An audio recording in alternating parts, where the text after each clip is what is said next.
buka dalam kitab 2 Tawarik.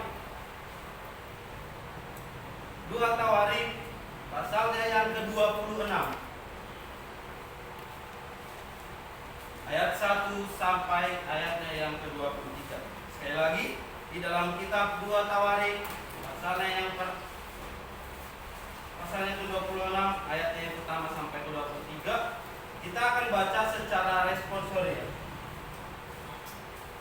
Kaum pria akan membaca ayatnya yang ganjil dan kaum wanita membaca ayatnya yang genap.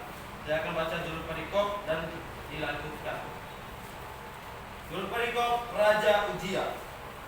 Segenap kaum pria, segenap bangsa Yehuda mengambil Uzia yang masih berumur 16 tahun dan menobatkan dia menjadi raja menggantikan ayahnya Amazia.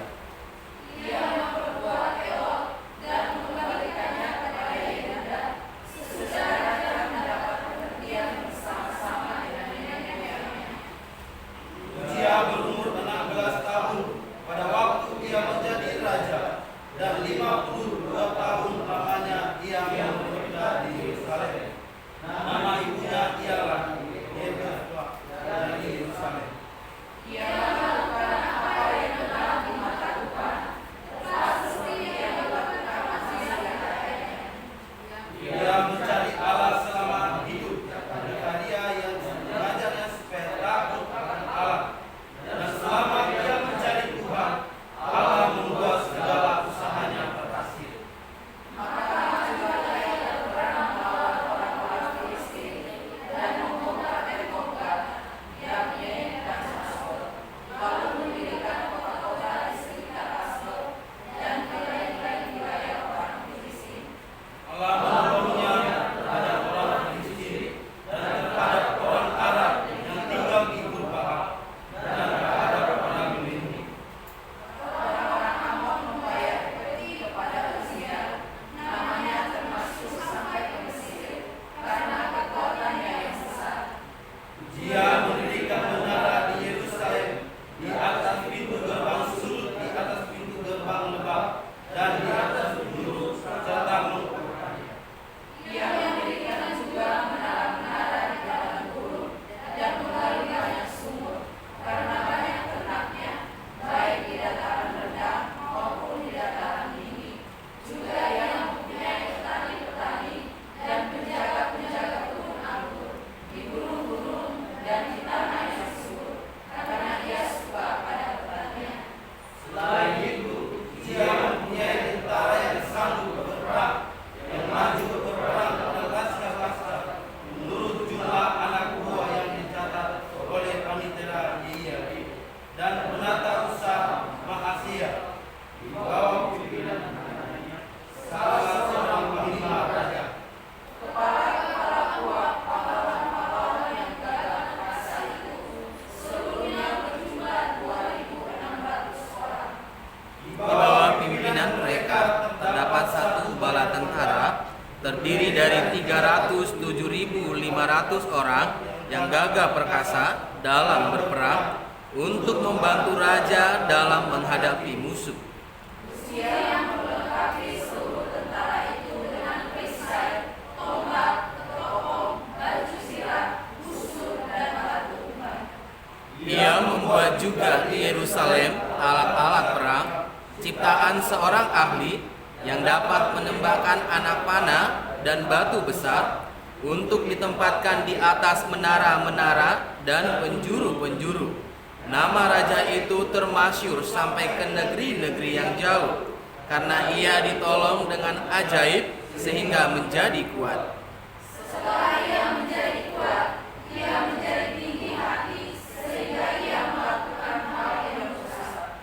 Ia berubah setia kepada Tuhan Allahnya dan memasuki bait Tuhan untuk membakar kekuatan di atas sembah pembakaran Tuhan.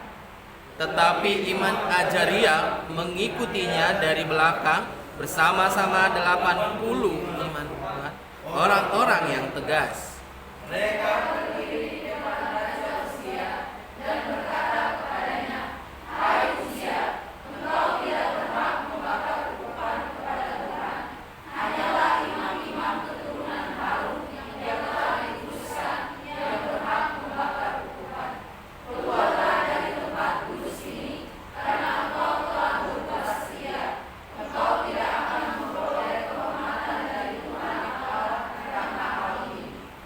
Tetapi Uzia dengan bokor ukupan di tangannya untuk dibakar menjadi marah.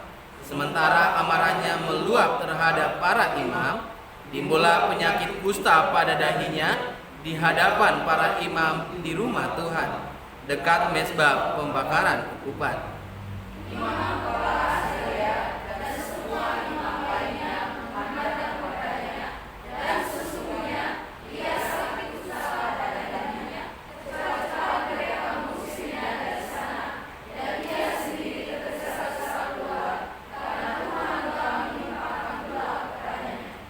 Raja Uzia sakit kusta sampai kepada hari matinya. Dan sebagai orang yang sakit kusta, ia tinggal dalam sebuah rumah pengasingan karena ia dikucilkan dari rumah Tuhan. Dan Yotam, anaknya, mengepalai istana raja dan menjalankan pemerintahan atas rakyat negeri itu. Selebihnya dari riwayat Uzia dari awal sampai akhir ditulis oleh Nabi Yesaya bin Amos.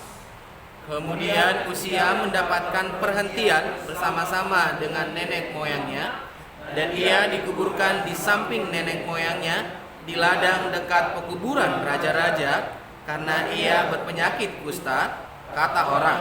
Maka Yotam anaknya menjadi raja menggantikan dia.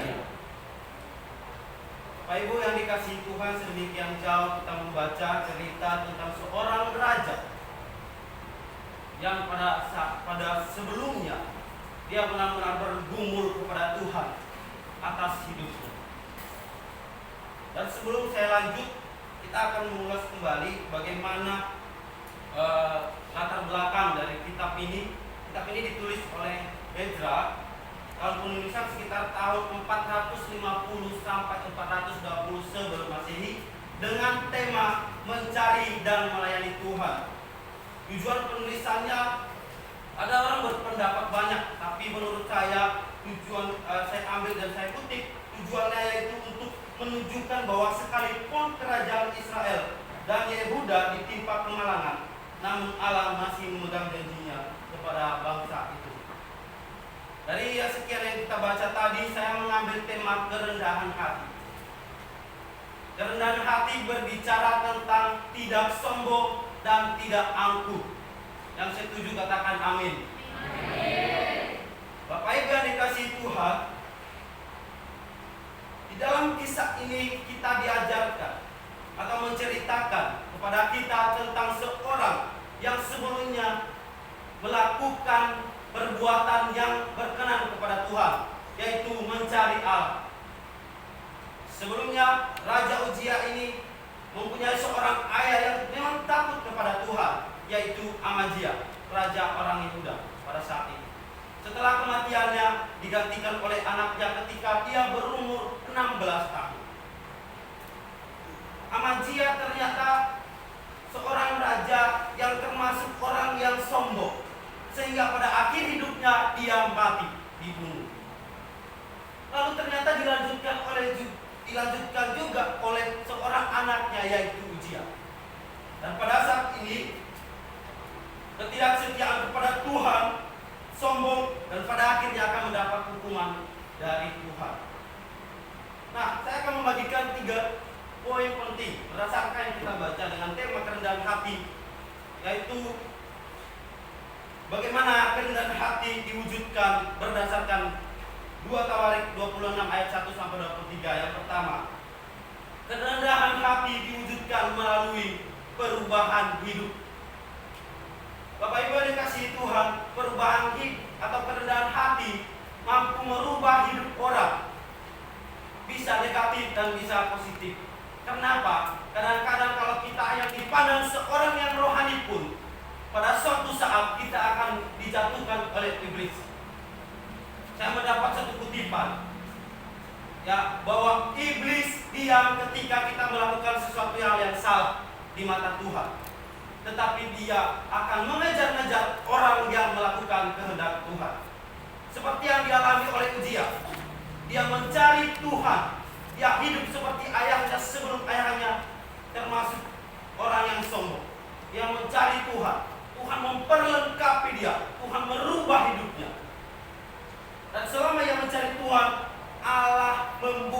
segala usahanya berhasil. Mencari Tuhan berbicara, dia berdoa kepada Tuhan. Segala sesuatu yang dilakukannya selalu berdasarkan Tuhan. Dia tidak pernah melakukan segala sesuatu tanpa dia berdoa.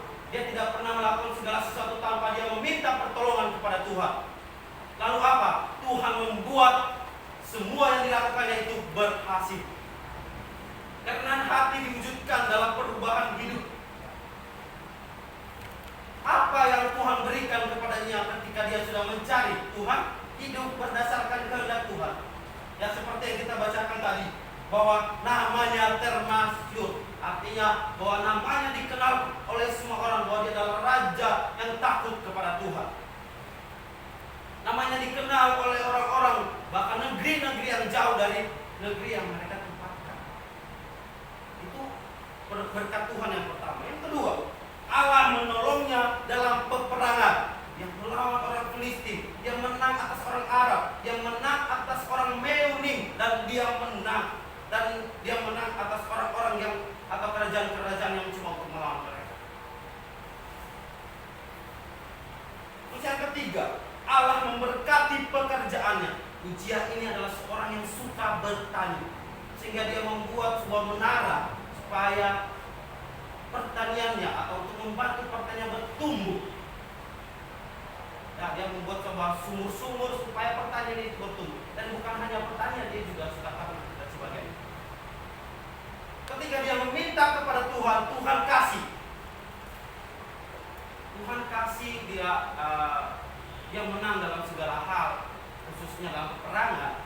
Terus dia diberkati Tuhan dengan pekerjaan-pekerjaan yang membantu perekonomiannya. Terus yang selanjutnya, dia ternyata mendapat tentara atau prajurit yang gagah dan perlengkapan yang kuat. Seperti yang kita baca, ada perisai, tombak, ketopong, baju jira, busur, dan batu kurban. Saya bilang Bapak Ibu, bahwa setiap orang yang mencari Tuhan, Tuhan akan memperlengkapinya dengan segala sesuatu. Ada amin? Amin. Kenapa? Seperti yang kita lihat dan kita bacakan, ini bukan kisah yang main-main. Bos, dia mencari Tuhan, Tuhan perlengkapi. Tiada sesuatu pun yang tidak Tuhan kasih kepada dia. Kenapa? Karena motivasinya yaitu ingin menyenangkan Tuhan. Ada orang yang berdoa tidak diberikan karena Tuhan melihat motivasinya apa. Karena dia tahu Uzia ini motivasinya sebelum dia jatuh ke dalam kesombongan, bahaya untuk menyenangkan Tuhan, menyelamatkan bangsa pilihan Tuhan. Tuhan kasih, Tuhan perlengkapi tentara, dan bahkan di dalam situ ada seorang yang membuat alat perang yang luar biasa. Bayangkan betapa Tuhan sayang kepada mereka. Tuhan perlengkapi. Namun sayangnya dia tidak belajar dari ayahnya, yaitu Amazia. Amazia awalnya hidup seperti dia juga dekat dengan Tuhan. Dia mencari Tuhan, dan ternyata ada suatu ketika Tuhan memperlengkapi dia melakukan yang tidak berkenan kepada Tuhan. Lalu ketika dia ditegur, dia tidak mau ditegur, dia marah, dan pada akhirnya di dalam pasal yang sebelumnya, yaitu pasal 25, akhir kehidupan Amazia dibunuh. Dan ternyata Uzia ini dia tidak belajar dari ayahnya, Bapak Ibu. Harusnya karena dia sudah tahu bahwa yang membuat ayahnya dibunuh karena kesombongan, tidak ada kerendahan hati sama sekali. Ternyata kisah itu dilanjutkan oleh anaknya. Kisah itu dilanjutkan oleh anaknya.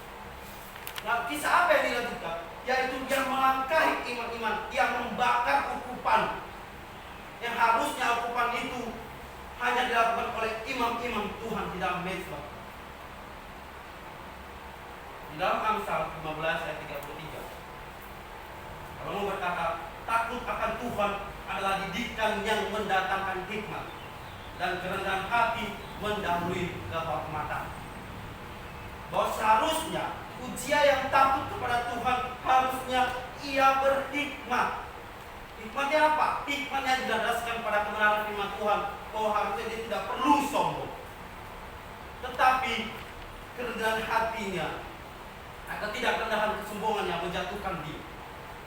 harusnya kerendahan hati ini membawa kita kepada sesuatu perubahan hidup. Lalu yang kedua, kerendahan hati diwujudkan melalui kesetiaan.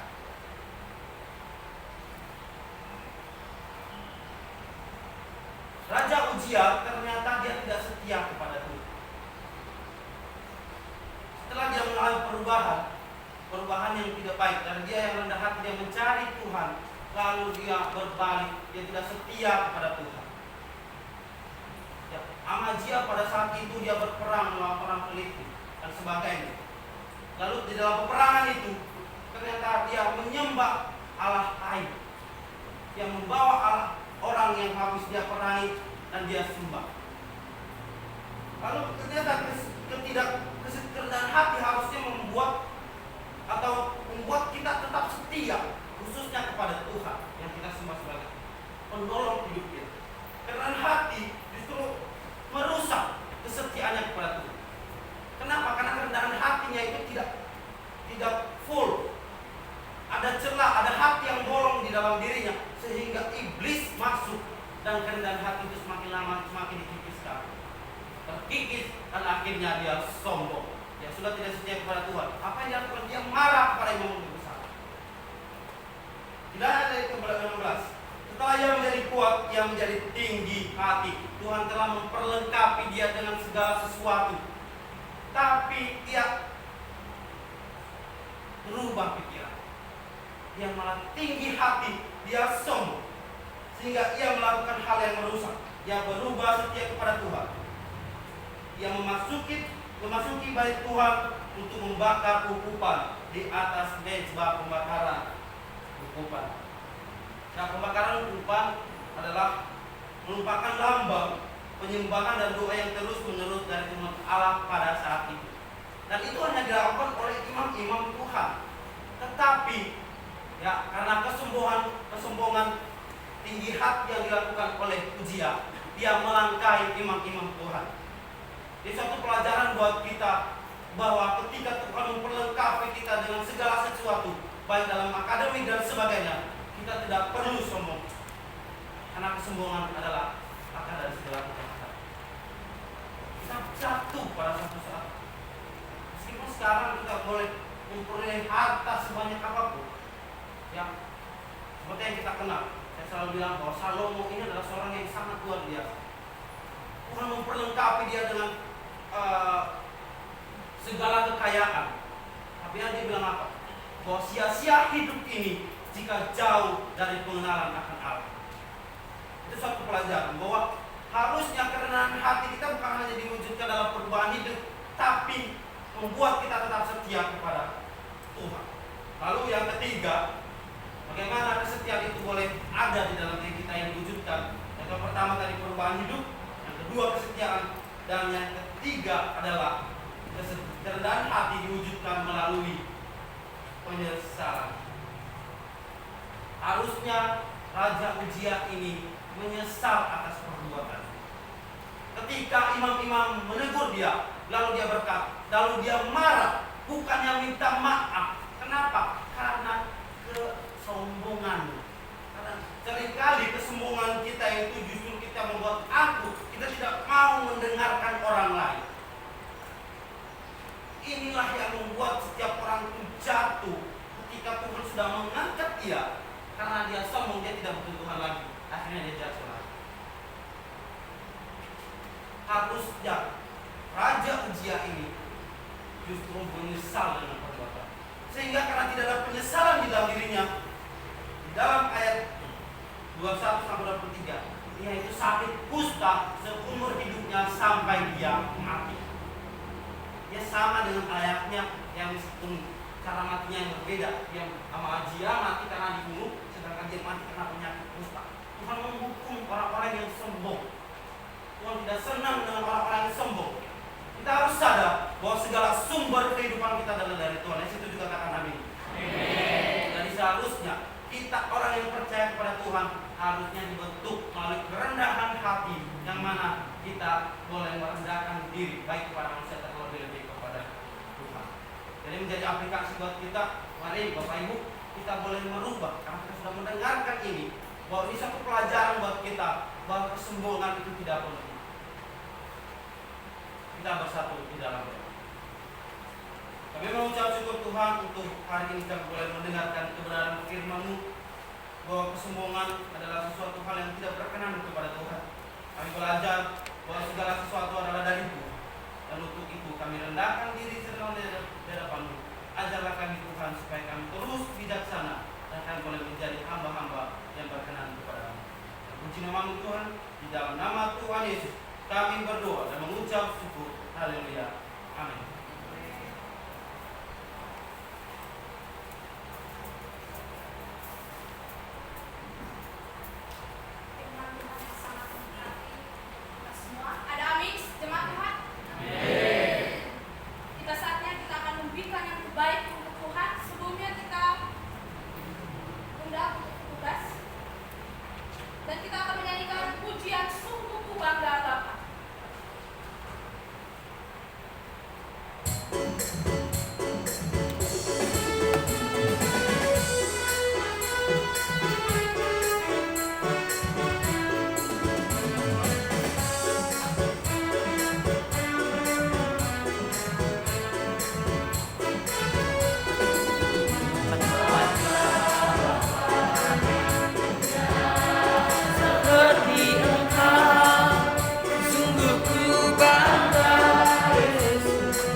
Kasih-Mu, kasih-Mu menyelamatkan dariku pengharapan. Ini ku persembahkan apa yang aku miliki. Memang tiada berarti bila dibanding dengan kasih-Mu. Namun dengan sukacita di hati, karena ku tahu ini menyenangkan hati. Sungguh ada Bapa yang seperti Engkau. Sungguh ku bangga Yesus atas segala pengorbanan.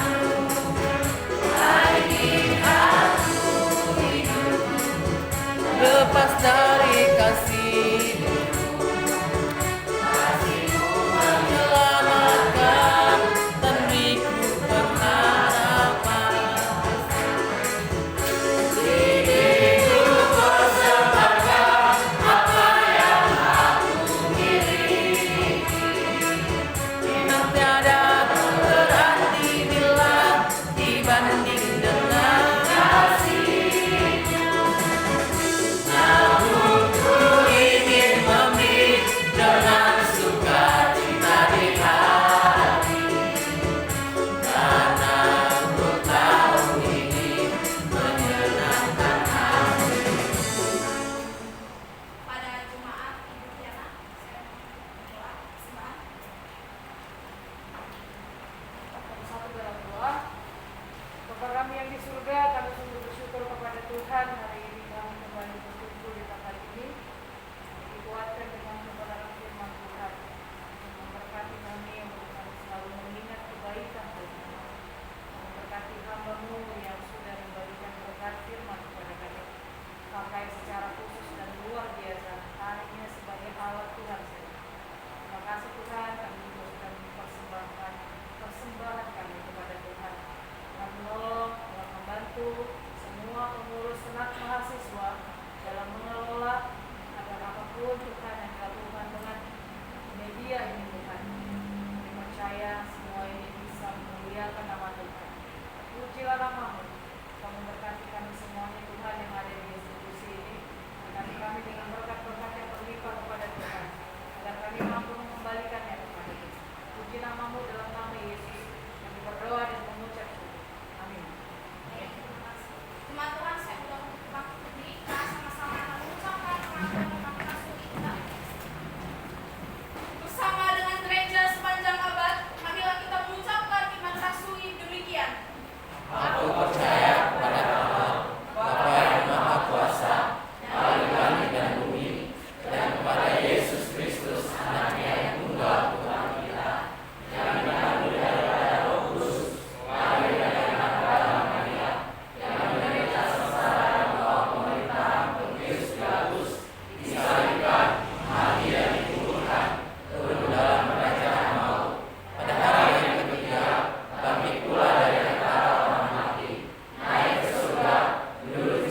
Bapa kami yang bertata di atas kerajaan surga, Tuhan Yesus, Juru Selamat kami, malam kami.